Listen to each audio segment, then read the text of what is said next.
imagine waking up tomorrow and finding out that the dictionary, the literal rule book of reality that we use, was just silently rewritten while you slept? Right, like the baseline code we use to communicate is just suddenly different. Exactly. Words you thought you understood suddenly mean something entirely different.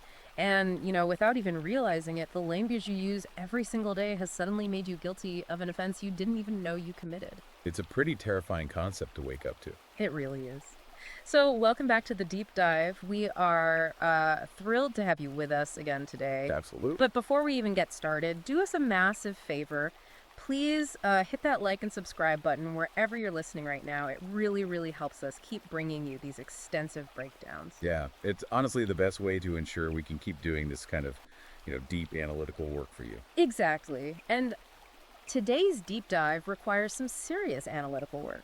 I mean, we are doing a massive, comprehensive review of a newly published ebook that is, well, it's making some serious waves out there. Oh, massive waves. You can actually check out the book for yourself right now on Amazon Kindle and Google Play Books. It's called End of Gynocentrism, and it's a 2026 manifesto written by Conrad Riker. And right in the preface, the author is incredibly explicit about his target audience. He says he's writing specifically for the native Anglosphere man. Right, and it offers this really sweeping, highly provocative, and just completely unapologetic critique of modern Western civilization, feminism, and basically entire architecture of our current institutions. It's an incredibly dense text, too. Riker isn't just throwing out basic cultural complaints. No, not at all. He really attempts to trace what he views as this systemic disenfranchisement of men across a multitude of disciplines. We're talking linguistics, epistemology, economics, behavioral psychology, and even ancient mythology. Which is wild. But, okay, before we jump in, we need to be very, very clear with you. This source material contains highly politically charged content. Very charged. As your guides today, we are not taking sides. We are not endorsing the viewpoints, the politics, or the ideologies presented in this text. Right. Our mission today is strictly to impartially report on the content provided. Exactly. We're just here to help you, the listener, understand the arguments and the ideas contained in the original source material. We're here to analyze the text, not advocate for it. That is the crucial framing for today. Our job is to just map out the architecture of Riker's argument, show you how he builds his case brick by brick so you can evaluate the structure for yourself. Okay, so let's unpack this. Our mission today is to trace Riker's core argument from its absolute foundation. We're going to start exactly where he starts, which is this claim that our language has been intentionally and systematically manipulated. And from there, we'll explore how he connects that linguistic shift to a complete overhaul of how society determines what is true. Right, essentially a shift from logic to emotion.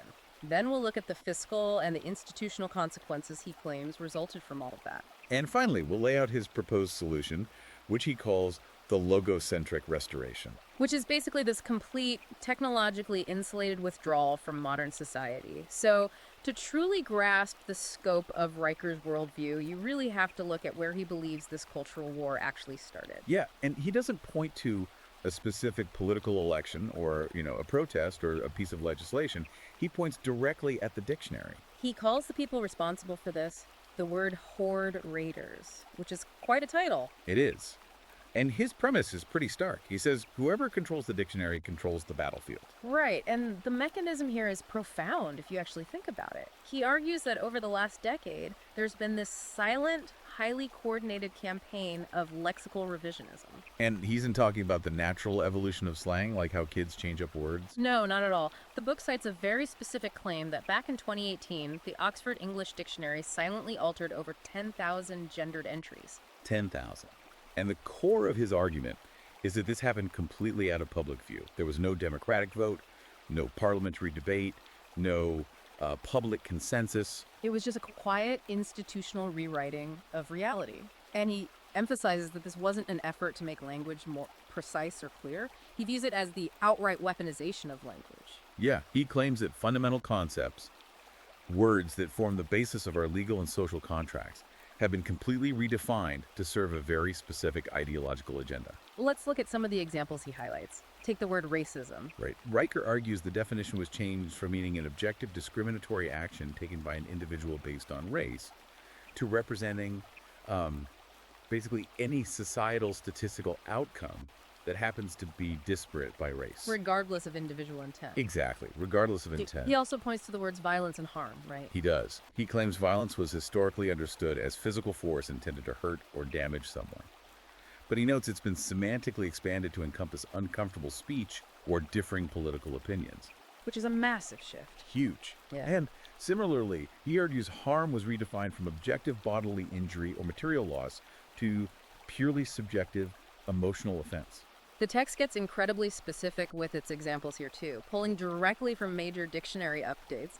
Like, he points out that in 2020, Merriam-Webster added a secondary definition to the word female. Yeah, and they defined it based entirely on gender identity, essentially saying female means having a gender identity that is the opposite of male. And then he notes that in 2022, the Cambridge Dictionary quietly redefined the word woman to include an adult who lives and identifies as a woman. This is where Riker applies formal logic to critique the shift.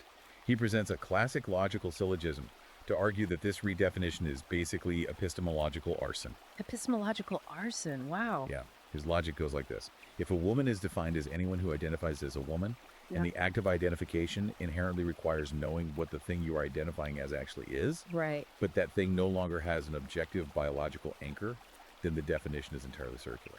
It just refers only to itself. Exactly. He argues it's a semantic void that destroys the ability to communicate objective reality. He also brings up the cognitive scientist Steven Pinker's concept of the euphemism treadmill. Which is a great concept. It is. For you listening, if you aren't familiar with that term, Pinker originally used it to describe how society constantly invents new, polite words to replace offensive ones. But eventually, the new words just absorb the exact same stigma as the old ones. Right. The classic example is how crippled became handicapped, which became disabled, which became differently abled. The word changes, but the underlying human perception doesn't. But Riker takes Pinker's linguistic observation Yeah. and applies this very dark interpretation to it. He argues that modern ideological activists looked at the euphemism treadmill and realized it was a weapon. Oh, I see. Yeah, if you can force people to constantly change their vocabulary, like if the correct term changes every 6 months, you keep the general population perpetually off balance. It's like playing a board game where your opponent is secretly rewriting the rule book under the table. So no matter what move you make, you're penalized. That is a perfect analogy. Riker's claim is that people are kept just one wrong syllable away from social or professional destruction. And the text argues that the true goal of this constant linguistic shifting isn't clarity, and it certainly isn't politeness. The goal is pure confusion, because confusion breeds compliance. Right. It's a mechanism of control. He illustrates this with this amazing historical artifact, actually. He digs up a 1985 piece written by the cognitive scientist Douglas Hofstadter. The satire piece. Yeah, it's a satire called A Person Paper on Purity in Language. Hofstadter was trying to satirize the push for gender-neutral language by inverting it to an absolutely absurd degree, targeting race instead of gender. He suggested that instead of saying chairman, we should say white chair. Or instead of freshman, we should say fresh white. Which is obviously ridiculous. Hofstadter intended it as a strict reductio ad absurdum, a philosophical technique where you take your opponent's idea to its absolute, most extreme logical conclusion to demonstrate how ridiculous the underlying premise is. But Riker makes a fascinating, albeit pretty cynical observation here. He argues that modern activists didn't read Hofstadter's piece as a cautionary satire. They read it and essentially used it as an instruction manual. So to summarize this first pillar of his argument, Riker is claiming that by completely untethering words from objective, biological, or physical reality, institutions are able to enforce total compliance. Because if violence is defined as whatever the listener feels is violent, then the person who claims to be offended holds absolute unmitigated power over the person speaking. You can't mount a defense. Exactly. You cannot mount a defense based on objective facts if the very words you have to use to describe those facts have been engineered in advance to make you guilty by default. That's wow. So if you successfully untether words from their objective meaning, the next logical domino to fall is how a society determines truth itself. Right. If language is subjective, reality becomes subjective. Which transitions us directly into what Riker calls the Schopenhauer protocol and his really aggressive critique of modern epistemology. Let's define epistemology quickly for the listener. It's the branch of philosophy concerned with knowledge. How we know what we know and how we distinguish truth from falsehood. Got it. Riker sets up a stark binary contrast between two epistemological frameworks. On one side, he places what he explicitly terms masculine logic. And he anchors this masculine logic in Aristotle, specifically Aristotle's principle of non-contradiction, or the law of identity. Right. A is A. A thing is what it is, regardless of how anyone feels about it, and regardless of the social consequences of it being true. And Riker views this Aristotelian logic as the non-negotiable bedrock of physical reality, the scientific method, and basically Western civilization itself. He does. So what's on the other side of this binary? On the other side is what he terms teleological rationalization. Okay, time out. Let's break that down for the listener who hasn't taken a graduate philosophy seminar recently. Teleological essentially means looking at the end goal or the purpose of something first, right?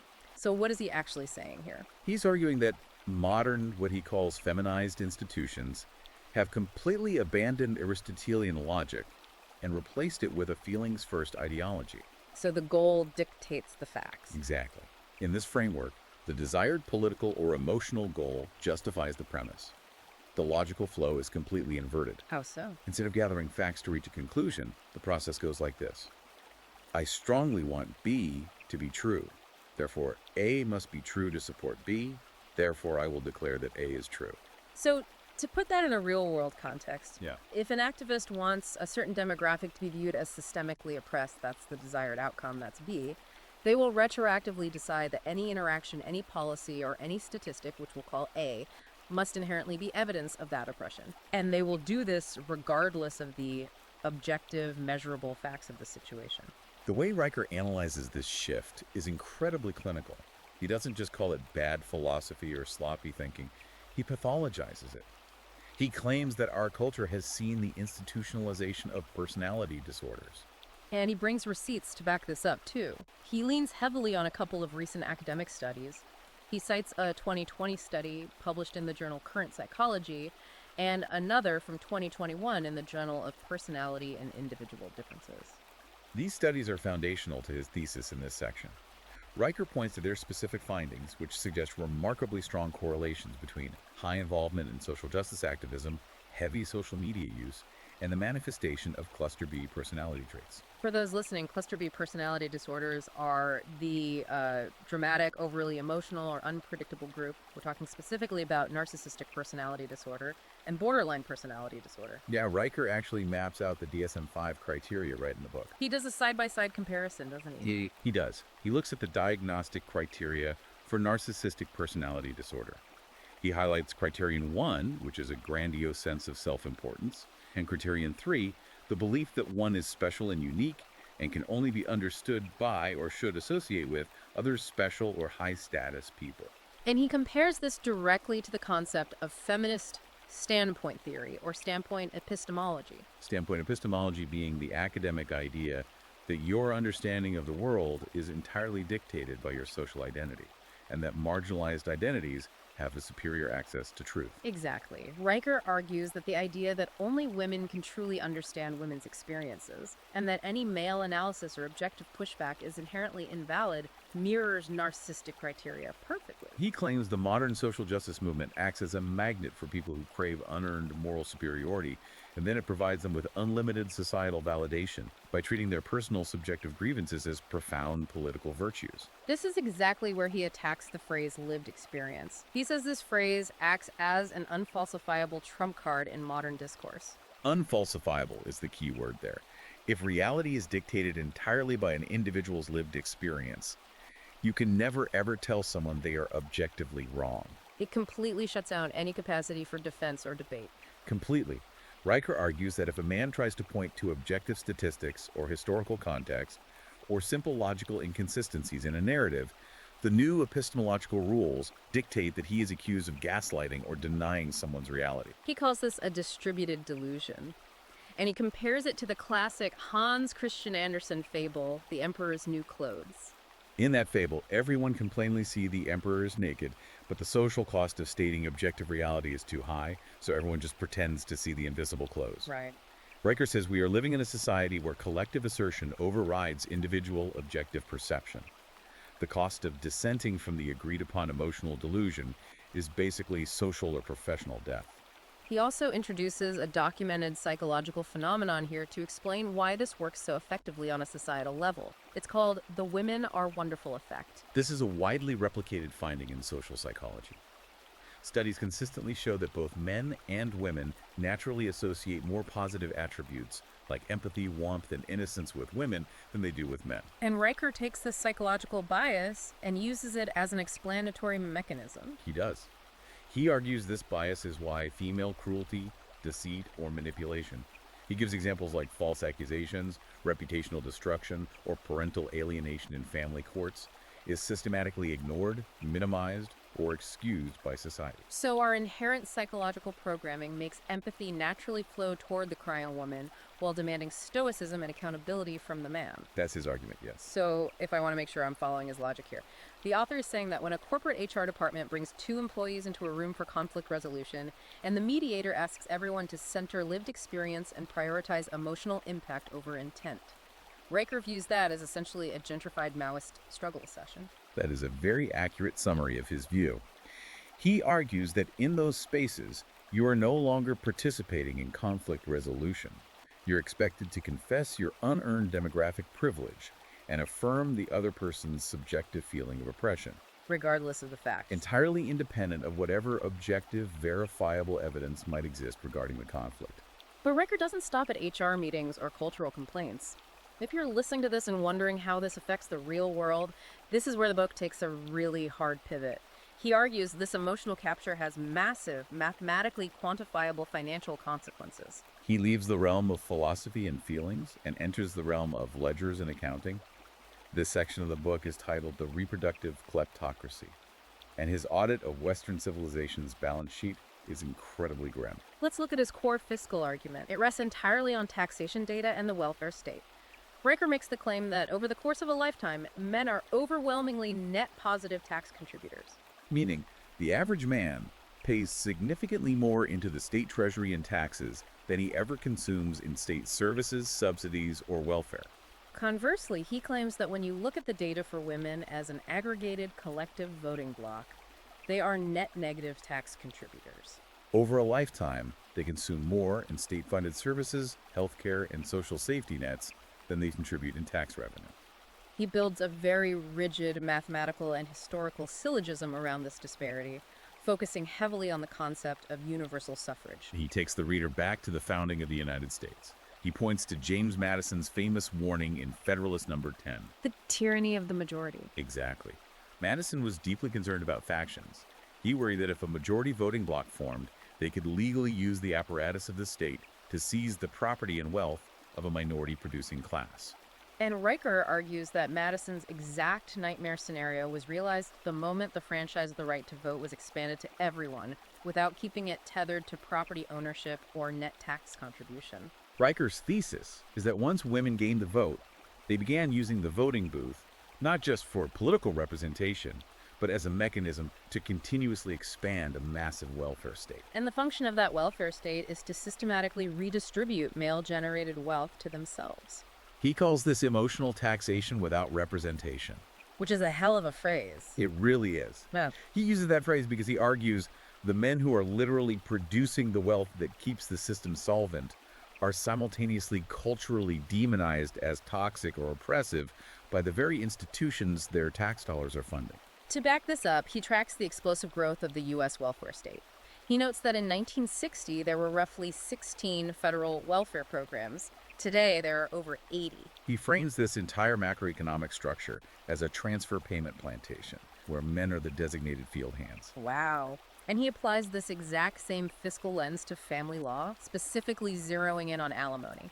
And he goes back to linguistics here, discussing the semantic drift of the word alimony. The historical context he provides is fascinating. The word alimony originally derives from a Latin root meaning nourishment or sustenance. Right. Historically, it was intended as a temporary measure to ensure the sustenance of minor children or a truly destitute former spouse. But Riker argues the concept has experienced massive semantic drift. It's morphed into permanent or long-term spousal support regardless of the presence of children or actual destitution. He claims it has become a legally sanctioned tool for pure financial extraction. He describes modern alimony as the state transforming what was supposed to be a voluntary marriage vow into a lifetime, inescapable lien on male labor. And this leads directly into his macro analysis of demographics and birth rates. If you're looking at the long-term viability of this fiscal system, the numbers are, well, they're alarming. Riker cites the U.S. total fertility rate, which in 2023 was sitting at roughly 1.62 births per woman.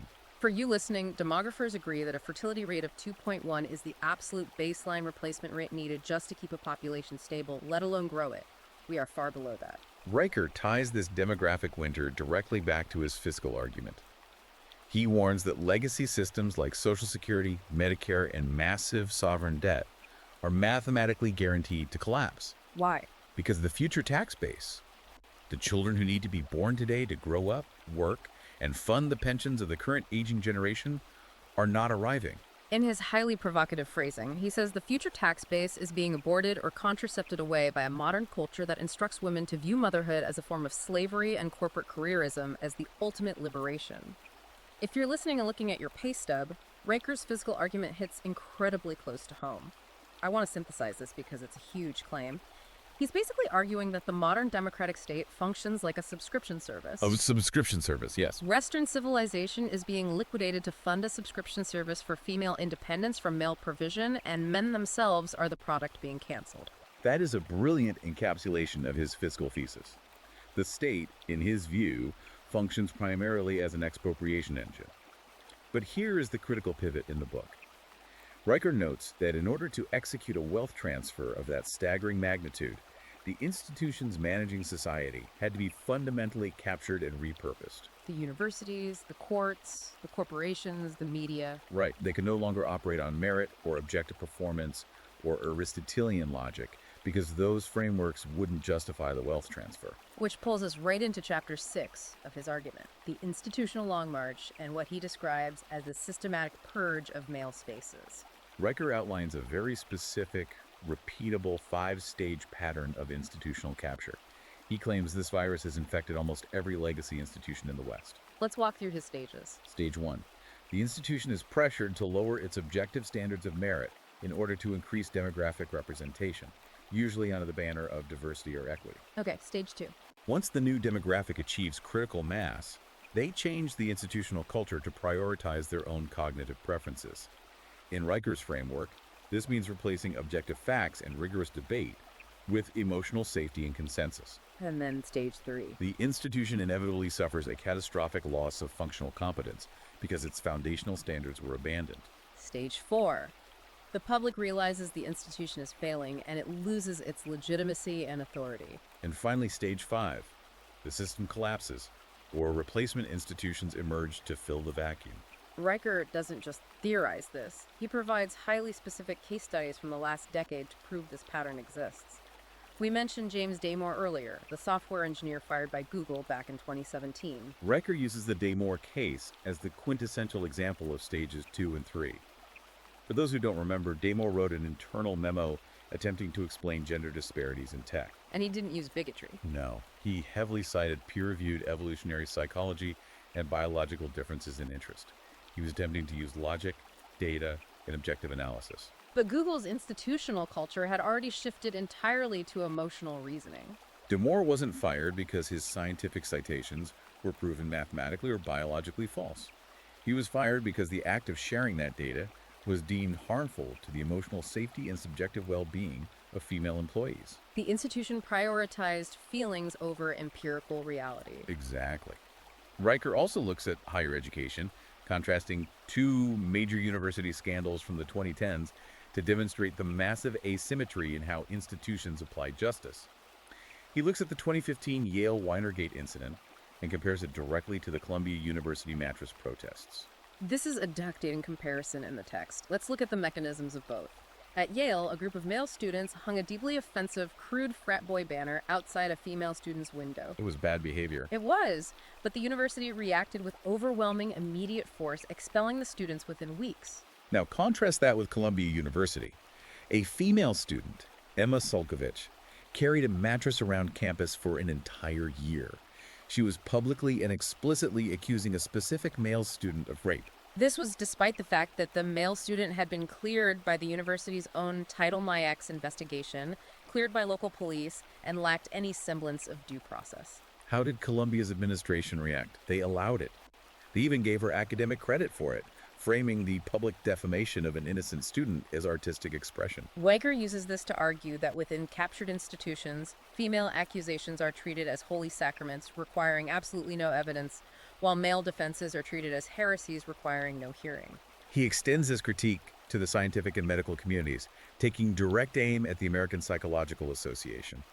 He extensively references their 2019 guidelines on psychological practice with boys and men. He views those APA guidelines as the ultimate proof that even hard sciences have been ideologically captured. Riker points out that the APA guidelines explicitly pathologize traditional masculinity. The guidelines suggested that traits historically associated with men, like stoicism, competitiveness, risk-taking, and self-reliance, are psychologically harmful and linked to violence and sexism. And Riker notes the profound, tragic irony here. He argues that the very stoic competitive traits that were absolutely necessary to build, maintain, and defend Western civilization are now being officially diagnosed as mental defects. Diagnosed by the very people who live in comfort, precisely because of that civilization. Exactly. And this leads directly to his passionate defense of exclusively male spaces. He's talking about organizations like the Boy Scouts before they went co-ed, or fraternities, or even traditional men's clubs. He calls them laboratories of manhood. Riker asserts that historically, these male-only spaces served a vital civilizational function. They were where boys learned competence, hierarchy, discipline, and how to operate and resolve conflict without the influence of female emotional leverage. He claims these spaces are systematically targeted, sued, and dismantled by feminist activists precisely because they are immune. A space that operates purely on male hierarchy cannot be manipulated by tears, guilt, or accusations of emotional harm. Therefore, it must be destroyed. But wait, I want to step in here and play devil's advocate for the listener. I want to push back on Riker's premise for a second. Sure. If these institutions, the Ivy League universities, the massive tech corporations, the psychological associations, were originally built by men, as the author heavily emphasizes throughout the book, how does he explain their capitulation? Right. Why did these brilliant male architects, CEOs, and scientists just fold? If they had all the power, why did they give it away so easily? It's the most critical question you can ask, and Riker addresses it directly. He attributes this collapse to a deep-seated psychological vulnerability inherent in men. A vulnerability. He argues that men have been socially and perhaps biologically conditioned for centuries to protect women, to provision for them, and to immediately absorb and attempt to alleviate female distress. The women and children first instinct. Exactly. So when feminists began marching through the institutions and demanding power, they didn't do it at the point of a sword. They used the language of victimhood, vulnerability, and emotional harm. And Riker argues that men inherently interpreted this plunder as penance. They view the demands not as a hostile takeover, but as a cry for help. Riker frames this entire 50-year cultural shift as a civilization-scale shit test. A colloquial term for a psychological boundaries test. Women pushed the boundaries of the institutions to see if men would enforce the rules and maintain the structure.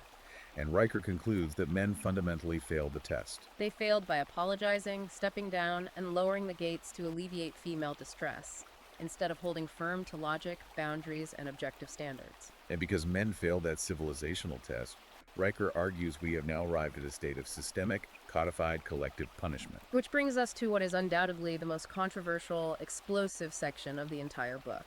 He titles it Men Camp and introduces his concept of the mirror image doctrine. The title Men Camp alone tells you how intensely, how catastrophically he views the current cultural landscape. Riker does not see modern feminism as a well-intentioned movement for equality that perhaps went a bit too far or got a little overly zealous. He sees it as an institutionalized ideology of total demographic demonization. Yes. Let's unpack this mirror image doctrine. He uses formal syllogistic reasoning again, so it's like a software operating system. Feminism historically claimed to be uninstalling the patriarchy OS, which was characterized by collective guilt and biological determinism. But Riker is saying they actually kept the exact same malicious code, they just swapped the user profiles. Men are now the default error message. That's a very precise way to understand it. Riker asks the reader to look at the core tenets of historical patriarchy that early feminism originally rebelled against. The idea that one sex has inherent, unchangeable traits that justify their subordination. The idea of strict biological determinism and the concept of collective guilt based simply on your gender. Riker argues that modern feminism has taken that exact same architecture, flipped the target demographic, and instantiated the precise logic it claimed to be fighting. He says it is misandry codified into a state catechism. To prove this mechanism in action, he dives deep into the legal system and domestic violence frameworks. He specifically targets something called the Duluth model. For listeners who don't work in social services or law enforcement, this is huge. The Duluth model is absolutely central to his argument about how this ideology became law.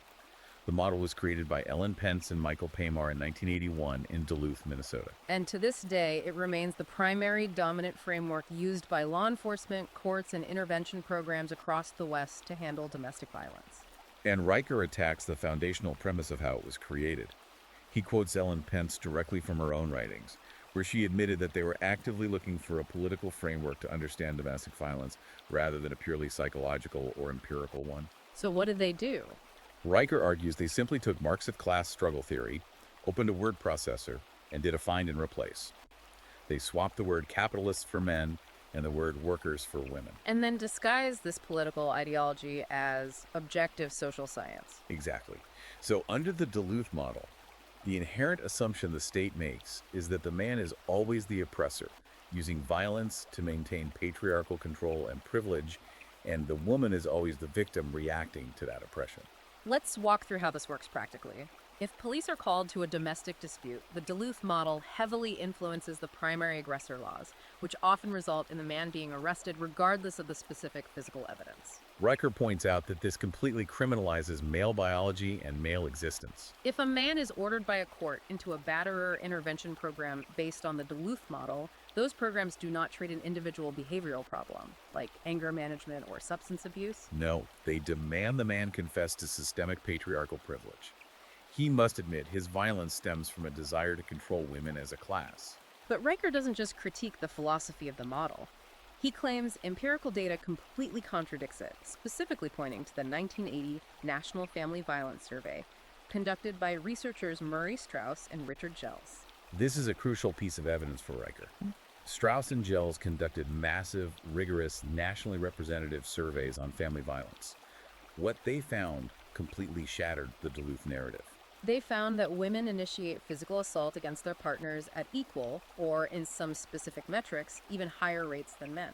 They found domestic violence is largely bidirectional, a toxic dynamic between two individuals, not a one-way street of patriarchal control. And Riker claims this study was ruthlessly, systematically suppressed. Yes, because that data completely contradicted the Marxist oppressed framework of the Duluth model, Riker argues it was buried. He details how Strauss and other researchers who dared to cite empirical data showing female violence were professionally targeted, denied funding, and ostracized from the sociological community. Truth was sacrificed to maintain the ideological narrative. He also uses the architecture of high-profile false accusations to prove his point about collective guilt. He lists the Rolling Stone UVA fraternity fraud, the story of a student named Jackie that was published as fact and completely unraveled upon basic journalistic scrutiny. He mentions Crystal Mangum, the false accuser from the Duke lacrosse case who ruined the lives of multiple players, and he extensively analyzes the Brett Kavanaugh Supreme Court confirmation hearings. In each of these high-profile cases, Riker observes the exact same societal algorithm executing. A sensational accusation is made against a man or a group of men. The accusation is credulously, immediately amplified by legacy media and institutions because it perfectly fits the pre-existing narrative of male predation. The men are publicly, professionally, and socially destroyed without a shred of due process. And finally, when the accusation inevitably collapses under objective scrutiny, there are zero legal or social consequences for the false accuser. The institutions just shrug and move on. Riker argues this is the exact architecture of a Soviet show trial. So what does this all mean for the listener? He's saying that by labeling concepts like toxic masculinity as an inherent trait, the ideology strips men of individual moral agency, which he views as a deeply dangerous historical precedent. If we connect this to the broader arc of history, Riker is sounding a massive, blaring alarm. He says that terms like all men are batterers, or the concept of toxic masculinity are not empirical claims that can be refuted with data. They are ontological claims.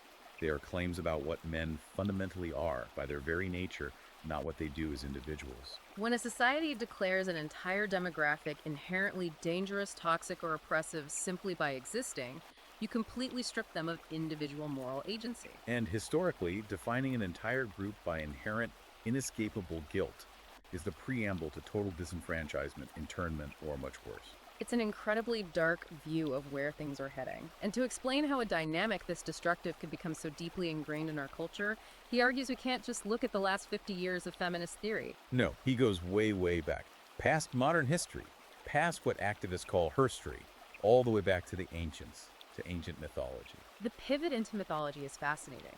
Riker first tackles the modern concept of herstory and historical revisionism, like the 1619 Project. He argues these movements are not attempting to provide accurate historical documentation.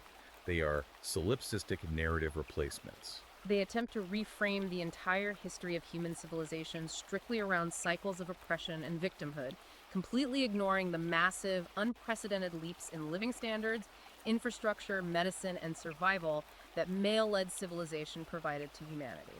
But then he says, if you want to understand the actual raw psychology of modern feminism, you shouldn't read modern gender studies textbooks. You have to read ancient myth. He claims the ancients understood this psychology perfectly, and they tried to warn us. He points to 4 specific mythological figures to make his case, essentially reading these ancient texts as empirical behavioral observations. First, he looks at Lilith from ancient Hebrew tradition. The story goes that Lilith was Adam's first wife, but she refused to submit to his leadership.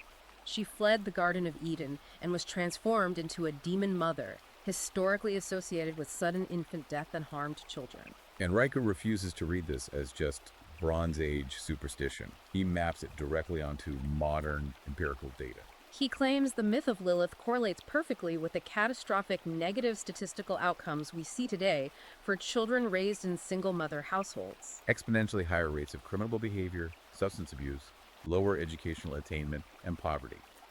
He says the ancients empirically observed that rejecting the structure of the nuclear family and male leadership severely harmed children, and they encoded that statistical observation into the myth of a demon mother. Then he looks at the Greek myth of Persephone, who was abducted by Hades and taken to the underworld. But the crucial defining detail Riker highlights is that Persephone chose to eat the pomegranate seeds while in the underworld, knowing full well that eating the food of the dead would bind her to Hades permanently. He sees this as the ancient, perfect template for modern complicity in one's own victimization. He compares Persephone to people today who loudly claim they are imprisoned and oppressed by the patriarchy while simultaneously eagerly consuming all the resources, safety, technological comforts, and dependencies that bind them to that very system. He does a similar decoding of Medusa. I found this part absolutely fascinating. Most people think of Medusa as just a monster who turns people to stone, eventually defeated by the male hero Perseus. But Riker focuses on the Roman poet Ovid's origin story for Medusa, framing it as the original ancient #MeToo template. In Ovid's telling of the myth, Medusa is a beautiful priestess serving in the temple of the goddess Athena. The sea god Poseidon assaults Medusa inside the temple. Now look at how Athena, the ultimate female authority figure, responds. She doesn't punish the male perpetrator, Poseidon, who is a powerful god. She punishes the female victim, Medusa. Athena transforms Medusa into a hideous monster whose very gaze turns men to stone and banishes her. And Riker connects this to modern institutional behavior. He says this perfectly mirrors the dynamic of modern campus Title IX tribunals or corporate HR departments.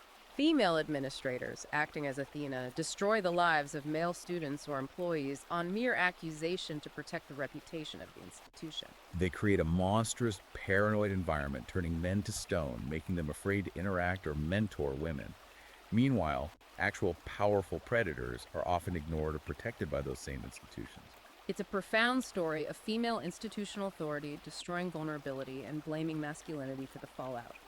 He also briefly mentions the Celtic goddess Morrigan, a deity of war and fate who appeared as a crow to feed on the carnage of battlefields. He likens her to the modern outrage industry, the media conglomerates, the activist influencers, the diversity consultants who constantly feed on destroyed reputations, shattered careers, and cultural division.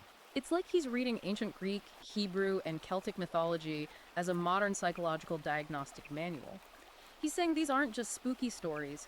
They are empirical, cross-cultural observations encoded by our ancestors about what he controversially terms the satanic feminine archetype. It's a very heavy, inflammatory term. But he explains he means it functionally, not necessarily in a literal supernatural sense. He views this archetype as a solipsistic, chaotic drive that prioritizes subjective, momentary feeling over objective reality and long-term structure, even if that prioritization leads to total civilizational collapse. And because Riker believes this archetype has completely, irreversibly corrupted our current legacy systems, his ultimate solution is not reform. He doesn't think you can vote your way out of this. No. He believes the institutions are pathologically irredeemable. You cannot reform a system that has abandoned logic. Therefore, his conclusion is total, unapologetic secession. This brings us to the climax of the manifesto, Chapter 15, the logocentric restoration, and Chapter 16, the thousand-year masculine dawn. This is where he outlines the actionable core of the book, the Schopenhauer Protocol. Riker insists that men must wake up to the reality that they cannot argue with emotional chaos using logic alone. Logic will not persuade an institution that is emotionally captured. Logic only serves to shield your own mind from the gaslighting. In a rigged game, the only winning move is to stop playing. Men must withdraw their consent, their labor, their tax dollars, and their intellectual resources from captured legacy institutions. They must build what he calls the New Jerusalem, or high-tech feudalism. And he isn't just speaking theoretically here. He gives incredibly actionable, step-by-step examples for how this parallel society is already being built right now. Let's start with the most important part, the money. Financial secession via Bitcoin and cryptocurrency. Explain the mechanism here. Why does crypto matter in a cultural war? Riker views cryptography as the ultimate impenetrable defense against the gynocentric state. Why? Let's look at how the modern state exercises power. The feminist welfare state funds itself through three main avenues: fiat inflation, taxation, and family court asset transfers. All three of these mechanisms require a centralized banking system where a judge or an administrator can simply order your bank to freeze your assets or garnish your wages. Gitcoin changes the physics of money. A blockchain is entirely indifferent to tears, outrage, or court orders. A smart contract executes based purely on code and mathematics, not on someone's lived experience or emotional testimony. Riker points out a beautiful reality for his thesis. You cannot complain to a corporate HR department to reverse a Bitcoin transaction. You cannot shame a decentralized network into complying with a political agenda. Crypto removes the fundamental vulnerability to emotional pressure campaigns and state seizure. He points out that this theory was actually proven a few years ago. Between 2017 and 2019, centralized platforms like Patreon, PayPal, and Stripe were mass deplatforming creators for wrongthink. He specifically mentions the Honey Badgers podcast. They were a men's rights group that was banned from Patreon because activists complained. But they survived and actually thrived by transitioning entirely to crypto donations. It was the absolute proof of concept that parallel, censorship-resistant financial systems work. He extends this exact same logic to media secession. Instead of begging captured legacy media conglomerates for a voice or trying to reform the New York Times, men simply bypassed them and built parallel platforms. He notes the incredible success of Substack, pointing out that it generated over $300 million for independent writers in 2023. These are writers, thinkers, and journalists who bypassed the HR gatekeepers completely and went directly to their audience. He also heavily emphasizes educational secession. If the universities and public schools are captured by stage 4 institutional rot, what's the solution? Riker points to the massive explosion in homeschooling. He cites data showing homeschooling rates in the U.S. jumped 63% between 2020 and 2023. Right, because during the pandemic lockdowns, the curtain was pulled back. Parents looked at the Zoom screens and saw exactly what was being taught to their children: gender ideology, critical theories, and what Riker explicitly calls female supremacism, disguised under the benign label of social-emotional learning. Instead of going to school board meetings and petitioning for reform, which Riker views as a pathetic waste of energy, parents just pulled their kids out. They withdrew their consent and their funding. He also points to higher education alternatives being built from scratch, like the University of Austin, which he says prioritize objective truth and rigorous debate over accreditation from a corrupted, dying legacy system. He even touches on the most biological aspect of society: reproduction. He highlights the pronatalist faction in Silicon Valley, specifically mentioning tech billionaires like Elon Musk, who has utilized unconventional, technologically assisted methods to have many children outside the traditional family structure. Riker sees this as the ultimate civilizational bypass. He claims that technically sophisticated, high-net-worth men are quietly funding the research and development necessary to completely decouple reproduction from what he calls the empowered dater, whose fertility window has cratered. He says artificial wombs, surrogacy networks, and advanced reproductive tech will completely crash the economic and biological monopoly of the traditional dating and family court markets. When you zoom out and combine all these elements, cryptographic, decentralized money, independent and uncensorable media, decentralized homeschooling networks, and alternative reproductive technologies, Riker predicts a very specific, inevitable cultural extinction. He says the Karen archetype is mathematically doomed. The Karen archetype, the internet meme of the entitled woman demanding to speak to the manager. Exactly. Riker analyzes the Karen not as a meme, but as a power dynamic. Her entire social power derives from her ability to summon institutional force. She needs a manager, a police officer, a university administrator, or an HR department to arrive and punish the person who violated her emotional sensibilities. But think about Riker's parallel society. If the institutions themselves are entirely bypassed by decentralized network states, if interactions are governed by automated enforcement and cryptographic smart contracts, there is no manager to call. There is no HR department to complain to. She is, as Riker so vividly puts it, a mammal calling out in a digital ocean that does not possess the receivers to recognize her frequency. Her power is reduced to zero. That is a wild, incredibly evocative image. He is casting a vision of a 1,000-year masculine dawn. He sees a future composed of a network of technologically advanced sovereign city-states and digital polities. These parallel societies will be governed entirely by competence, pure logic, code, and physical capability, completely insulated from the emotional chaos and the draining taxation of the longhouse of legacy Western society. It is a radical, uncompromising vision of exit over voice. He doesn't want a seat at the table. He wants to build a new table in a different dimension. He believes the men who actually make civilization function, the engineers, the builders, the logisticians, are quietly going on strike from the old world and building a new one in the digital and physical interstices of the decaying empire. Wow. Okay, we have covered an immense, staggering amount of ground today. To quickly recap this intense intellectual journey, End of Gynocentrism takes us from the quiet, insidious manipulation of dictionary definitions and the weaponization of our language through the complete replacement of objective Aristotelian logic with personality-disordered emotional reasoning. It audits the grim fiscal realities of male tax contributions versus the expanding welfare state, analyzes the hostile systemic takeover of male institutions, and decodes ancient mythological figures like Medusa and Lilith as urgent warnings from our ancestors against female solipsism. Finally, it advocates for a total, unapologetic, technologically enabled withdrawal from modern Western institutions into cryptographic, parallel societies governed by pure competence. It is a sweeping, highly structured, and deeply challenging architectural argument. But I want to leave you, the listener, with a final question, to ponder something that builds on Riker's thesis, but wasn't explicitly resolved in the text we reviewed. Okay, let's hear it. If Riker's vision of high-tech feudalism actually comes to pass, and a technologically advanced, decentralized, logocentric parallel society manages to fully detach its wealth and intellect from the legacy democratic welfare state, what happens when these two completely incompatible worlds inevitably collide over physical reality? They still have to share a planet. Exactly. What happens with the dispute isn't over words or HR policies, but over physical resources like arable land, energy grids, and water infrastructure.